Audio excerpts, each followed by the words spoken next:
Halo, perkenalkan nama saya Adit Mertuan dengan nomor induk mahasiswa 052602657. Kali ini saya akan mempraktikkan tugas praktik public speaking dengan topik desain visual yang efektif untuk komunikasi di media sosial.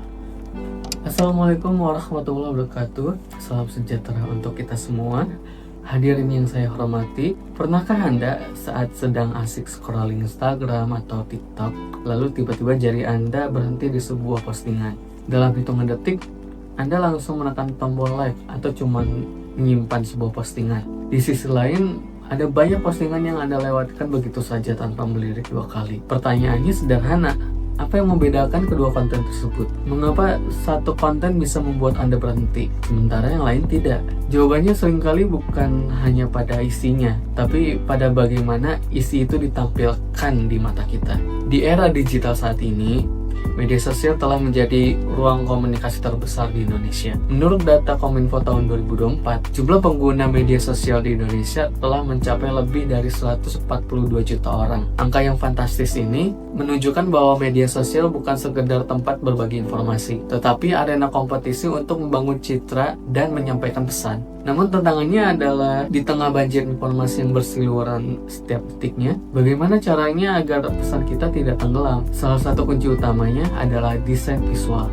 Visual yang kuat dapat membuat pesan lebih mudah dipahami, menarik perhatian, dan melekat di ingatan audiens. Desain visual memiliki peran yang jauh lebih besar sekedar pemanis tampilan. Riset dari Canva Design School pada tahun 2023 menyebutkan fakta menarik konten visual mampu meningkatkan engagement atau keterlibatan audiens hingga 80% dibandingkan konten yang hanya berisi teks. Artinya keberhasilan komunikasi kita di media sosial sangat bergantung pada kemasan visualnya. Lalu, bagaimana cara membuat desain visual yang efektif? Ada 3 prinsip utama yang bisa kita terapkan. Pertama, gunakan visual yang sederhana dan mudah dipahami. Seringkali kita berpikir bahwa desain yang bagus itu yang rame gitu. Desain yang penuh justru membuat kita tambah kebingungan. Coba bayangkan Anda melihat sebuah poster yang menggunakan 10 jenis font yang berbeda dengan warna-warna yang sangat berantakan. Mata Anda pasti lelah dan pesan utamanya malah hilang. Bandingkan dengan desain yang minimalis, yang memiliki ruang kosong atau white space, pesan utamanya pasti langsung tertangkap. Jadi gunakanlah elemen visual secukupnya. Warna yang serasi, tipografi yang jelas, dan komposisi yang seimbang. Visual yang baik bukan yang paling rumit, tetapi yang paling cepat dimengerti oleh otak kita.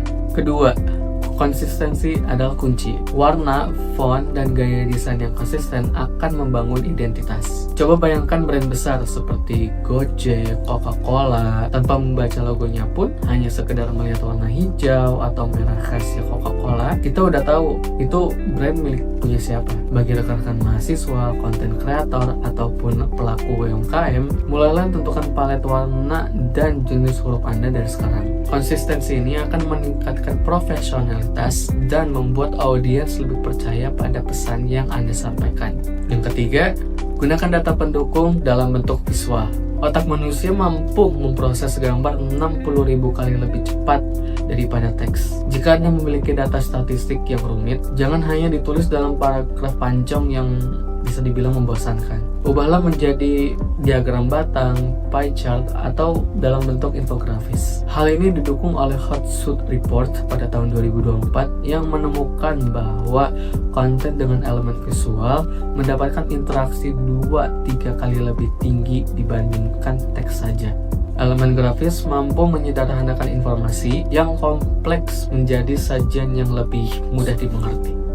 Baik, hadirin yang saya hormati, di tengah arus informasi yang bergerak sangat cepat, kemampuan menampilkan pesan secara visual adalah skill komunikasi yang sangat berharga.